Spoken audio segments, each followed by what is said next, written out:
Okay, Andy Morales. I'm here with Justin Spears from the Arizona Daily Star. You can't just say he's a prep guy because you do pretty much everything over there. So, as far as I can tell. And so tell me, obviously you're, I don't know, are you born in Tucson? No, so I was actually born in Los Angeles, in Anaheim, and then we moved out here when I was 2 years old. Okay. So I'm a Tucsoner. I'm a Tucsoner. And you've always lived in the Bay area, or okay?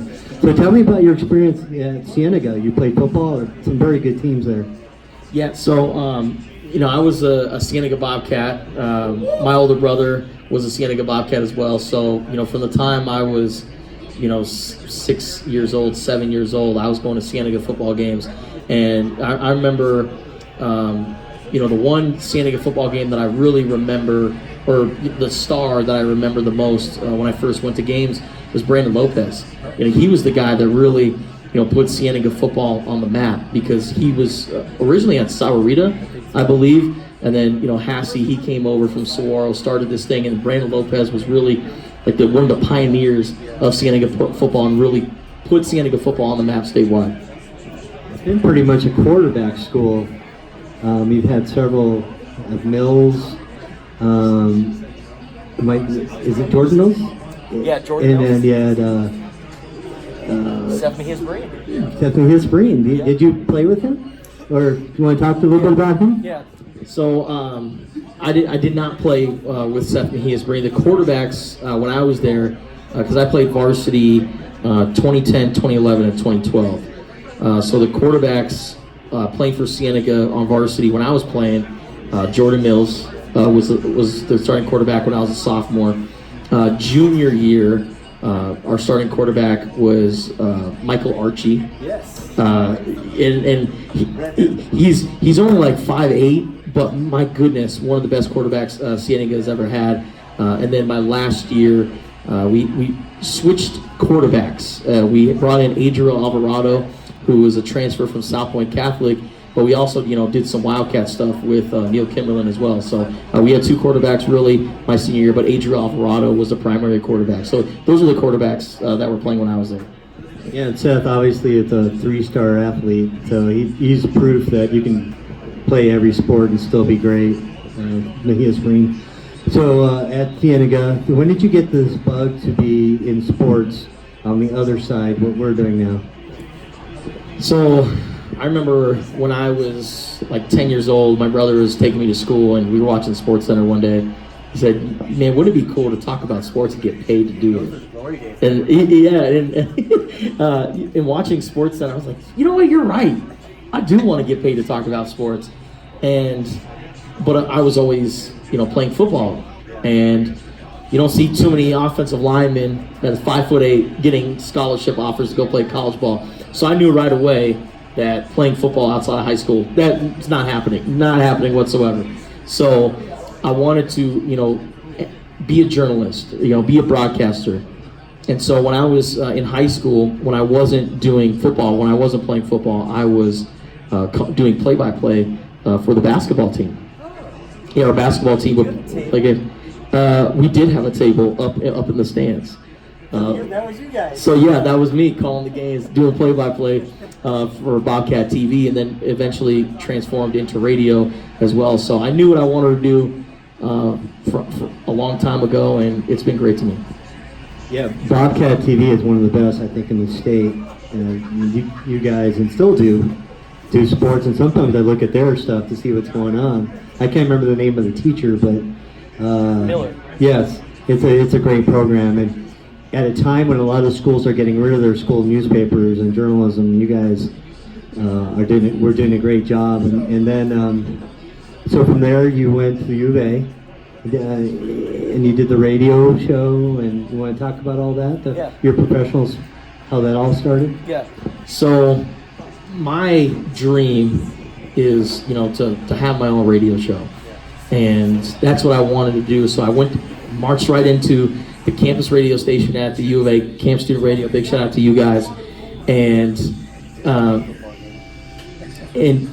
I walked in and I said, I want to do a radio show. This is what I want to do. And they gave me an opportunity my freshman year, did a weekly radio show. it was fun. It really was. But I knew, the way journalism was going, you got to be able to do everything. You got to be able to write. You got to be able to do a radio show, do a little bit of video work as well. So I wanted to get involved in all entities. So I started writing for the Daily Wildcat. And of course, when you're just starting, they're not going to give you men's basketball. They're not going to give you football right off the bat. Yeah, no, they gave me my first beat, which was super fun, was men and women's golf. And at that time, That's a long job. yeah, it was fun. I remember going to what was it, just a regular home event, and it was at Sawilo Golf Club over by the casino. And I said, hey, I'm with the Arizona Daily Star. I'm here to cover the team. They said, oh, your golf cart's right over there. So I get my own golf cart for today. What? This is so exciting. But then the women's golf team, they won the Pac-12 championship that year. And I had so much fun covering that team. They were so nice to me. They were appreciative of, my coverage on their team. And they were so open, and they helped me out a lot in my career. And so I'm indebted to Jim Anderson and Laura Ianello, both men and women's golf coaches. They were so great to me, and since I took that beat and ran with it, I was able to work towards men and women's basketball and football as well. So I was doing Daily Wildcat, Camp Radio, UATV, Sports Illustrated. They had a student writing program, and they offered me, and so I was kind of like the U of A student rep for Sports Illustrated. And then after 4 years at the U of A, there came a time where I needed a job. Fortunately, the Arizona Daily Star, they were hiring, and they decided to choose me. ESPN Tucson, my predecessor, Zach Clark, decided to go to Detroit. And since I interned for him, and I was pretty good as an intern, they really liked my stuff. They heard my podcast with the Arizona Daily Star. And so, yeah, I am super blessed because I am in my hometown of Tucson, Arizona, and I get to do what I love every single day. And sometimes I work 14-hour days, but I don't complain because, like Andy, we love what we do, and I don't work a single day in my life. Talk a little bit about your ESPN radio show, the time, and where people can find it. I know some people have a hard time on AM, but you also have FM, and a lot of people don't know that. So talk a little bit about your radio show. Yeah. So I host a 3-hour radio show on ESPN Tucson, and it's 3 hours a day. It's from 3 to 6 on 1490 AM and 1049 FM. So the FM channel much clearer than the AM signal. So if you're looking for a fun sports talk show, I like to have fun. Of course, I cover serious topics, and I talk about important things that are going on in sports. But I love to have fun. When you tune into a sports talk show, you want to be able to have a good laugh. You want to be able to, just to smile. And, that's what I love about sports talk radio. And for me to do it in my hometown, like I said, Andy, I'm blessed to do what I do. But so yeah. Anyways, it's on ESPN Tucson, 1490 AM, 1049 FM. If you're into, local and national sports talk, I'm on Monday through Friday from 3 to 6. Talk a little bit about your Friday. I know you have something special on Fridays, right? With the football at Main Gate. Are you part of that? Or yeah, talk a little bit about that. Yeah, so before every U of A home football game, we're out there for Bear Down Fridays at Main Gate Square. We do a live remote show right outside Gentle Ben's. So if you're down there near University on Friday, make sure you come stop by and say hello at the ESPN Tucson tent. And I love Bear Down Fridays. I didn't realize that it was a thing until I started doing radio. And it's so cool because now the weather's starting to cool off a little bit, so it's not unbearably hot. And, to see the foot traffic and to see the atmosphere down on University before game day, it's always good. And it gets me excited because I talk about football, and then right after the show, I'm going to cover, Friday night high school football. So my Friday nights are busy, but yeah, it's awesome. Yeah, what they've done at Main Gate and frankly downtown is just incredible now. With the U of A atmosphere now, but obviously everyone has goals in the future. Sure. So you would like to one day move up at ESPN maybe? Yeah. Or go to the big market. Talk to us a little about what your lofty goals are and how do you plan to go about all that stuff? I kind of compare it to some of the local guys that are here in town going out of state for college. You're always going to represent Tucson wherever you go. And, Tucson's my hometown. I love it. But eventually, and hopefully, there will be, a time where I can better my life and I can, experience life outside of Tucson. And, me being a Southern California, my roots being in Southern California. I'm a Tucson kid at heart. I'm an Arizonan through and through. So my favorite teams, of course, growing up here in Arizona, you always follow the Wildcats. But my favorite basketball team, the Lakers. And people call me a bandwagon fan, but I'm like, no. I was there during the Kwame Brown, Smush Parker days. You can't call me a bandwagon Lakers fan. And then the Dodgers as well. Andy, it's funny. I was a Diamondbacks fan growing up until they switched colors. And when they switched colors, when they went from Sedona red, or when they went from the purple and teal to the Sedona red, or whatever it's called, I was like, yeah, I'll give them a chance. And then eventually, after a year, I was like, I can't do it. So my dad's favorite team was the LA Dodgers, and I latched onto the Dodgers. They've been my team ever since then. And it kind of worked out this way, but I grew up, my favorite NFL team was the San Diego Chargers. And then when they moved to LA, I was like one of 3 people in the entire world that was actually excited about them making the move. Excuse me. So I was, I've always been an LA sports fan, but of course, watched the Wildcats growing up here in Tucson. And, the LA market, the LA area, it's just so big and it's competitive. And I love everything about it. And, I think eventually, like I said, there's a point in time where I'll make the leap and I'll make that jump into that area. Ashley Brewer, who is ABC, she's been local. She's big time in LA now. Oh, my goodness. She's like one of the top reporters in the country, I saw something, so it is possible. She's doing like a pregame show for the Chargers. Yeah, and actually all 3 have gone. One's gone to Cleveland, one's gone to Tennessee. Their names escape me, but Ashley's done pretty well for herself. So, you played against Kadeem. You've seen Bijan. Yeah. And Pat Nugent was here earlier. And there's the owner, JJ. He's also a Dodgers fan. Oh, I'm sorry. But anyway. I feel you. And we also talked about Joyner. I mean, he's all getting overlooked in all this. Different styles? Can you compare them, the 2 running backs? The 2 running backs between Bijan and Kadeem Carey. And listen, it's no disrespect to Kadeem Carey.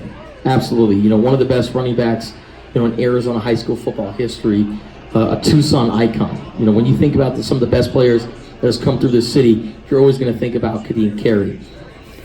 I just don't remember Kadeem Carey having those couple extra layers that Bijan has. I don't remember Kadeem Carey, catching the ball out of the backfield. You were there last week when Bijan set the big school rushing record. Out of all the touchdowns and all the plays that he made, I think one of the most impressive ones was a catch. It was a 40-yard catch in triple coverage. And everyone knew it was coming. Everyone knew it was coming. And it was in triple coverage, and he still jumped up, turned around, caught the ball, and I think he scored the touchdown. Yeah, he was a yard away and He got that last yard. Yeah. He knew where he was. That's insane. He scored on the other play too. Yeah. But did that get called back? The one where they pulled him out, they said he was tackled at the 1, but he Oh, really? He actually got in. Yeah. Yeah. Go ahead. Kadeem Carey is a great player, and we've always heard, Bijan's good, but is he Kadeem Carey good? And it's also a generational argument as well. Yeah.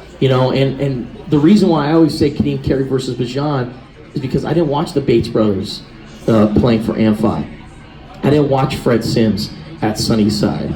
I didn't watch those guys, so I always like hearing from guys that can provide that insight. But statistically, Bijan Robinson is the best running back in Southern Arizona history, maybe even Arizona high school football history. And there's still 4 games left in the regular season. He's still going to add on, to his crazy career. And plus, go look at the recruiting profiles. I know they say, college offers, they aren't everything. But when you have Ohio State flying into Tucson, there's no direct flights from Columbus to Tucson. So it's pretty hard to get out to Tucson, Arizona. When you have Tom Herman, the Texas Longhorns head coach, spending his bye week coming out to Tucson to check out a guy who's already committed, not a guy that's, still waiting to see. This guy's already committed, and he came out to Tucson to check out Bijan. That's the kind of player that Bijan is. And even better, he's a great guy overall. He's so humbled, and he's so grounded, and he stays true to his faith. It doesn't get much better than guys like Bijan Robinson. The one play I'm talking about, the one where he actually broke the state record, that they said he was tackled at the 1. In your time, he's a great guy. And I was listening to him talk to the official. He's like, "But sir, I think I got in." And the official's like, "No, I have you done." He's like, "Oh, okay." Now, other football players would be like, they'd be yelling, I got in. But that's Cleo Robinson is his great uncle, and there's no way Bijan was going to misbehave. And you talked about statewide, and is he just Tucson good? But I look at his numbers against Scottsdale Saguaro. He's 27 rushes for 155 yards, almost 6 yards a carry. That's the best team in 4A. And you can't just say he's just Tucson good. I don't think anyone else has done that against Scottsdale Saguaro. And those are playoff games.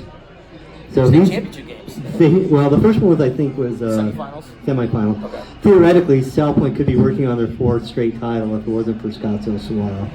So, and I'm touching on that. What do you think about the open division? I know, like CDO and Tucson Saguaro, they won't say it publicly, but their 4A is wide open for them now. But tell me how you see that all playing out. This is great for Tucson teams. This open division playoff is the best thing that Tucson high school football could have had. These guys, absolutely. Siena will definitely benefit from that. I expect them to, make a deep run in the 5A playoffs. Tucson, Saguaro, and then Canyon del Oro. Like you said, they won't admit it, but going up against the Chandlers, the Centennials, the Scottsdale Saguaros, it's just not happening. If South Point struggles against Scottsdale Saguaro, and South Point just beat Tucson Saguaro 58-13, it's just not even close. But South Point, they can't compete in that open division playoff, and it adds parity. I'm getting tired of seeing the same 4 teams winning, the state championship year after year after year. So with South Point and Saguaro being in that open division playoff, you look at the top 2 seeds in the 4A. It's Saguaro, CDO, and I believe a Yuma team. That's entertaining football. That's what people want to see. And like I said, it adds parity to high school football, and it's great. Yeah, there's a couple of Phoenix reporters say that they probably won't cover the other conferences because they'll just cover open division. I think that's crazy, and I think that goes to what you're saying. I think we're still deciding if 4A is going to be a U of A stadium or not. I don't know if that's been decided or not, but that's a great coup. They were all at U of A Stadium last year. They got to see the facility. Scottsdale Saguaro was there. South Point was there. But you're right. I think parity, it's great.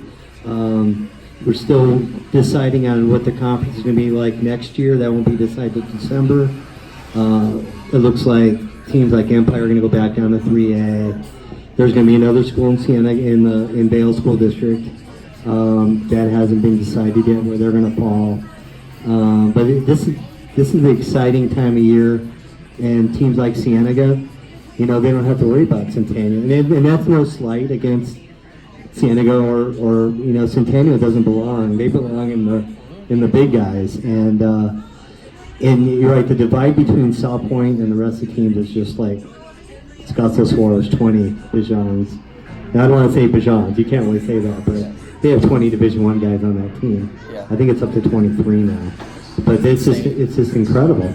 And then they go and play Texas, and they have 30 Division I guys on their team. So it's all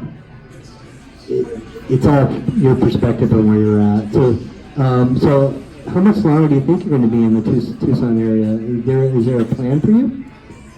I don't have a timetable or anything like that. I love Tucson. You know, it's a rising community. There's a lot of people migrating to Tucson. I'm like, I don't want to leave Tucson right when it's like popping, and you know, it's one of the best cities on the West Coast. In my own personal opinion, it is. But you're starting to see Californians migrate over because you know the prices for houses. It's ridiculous out in California, and so they want to come out to Arizona and enjoy the great weather. But right now, for me, I don't have a timetable. I love Tucson. I love where I'm at. Maybe in 5 years, maybe in 8 years, maybe in 10 years. I love what I do, and it's in my hometown. I'm not in any rush to get out of here, but if the opportunity comes, I'll take it. One last question about the Sugar Skulls, which you cover a lot. I had no idea that these were like yearly contracts. I didn't know that they were like, this is the team for next year. No, it's like a totally different team. Were you aware of that? No. It's strange because I thought, you know, a lot of the guys were going to come back next year. I thought the head coach was going to come back next year. And then they have a press conference saying, oh yeah, by the way, we have a new head coach. Only in the IFL can you have a press conference saying we just hired a new head coach and we dismissed our old one. It only happens at the indoor football league level.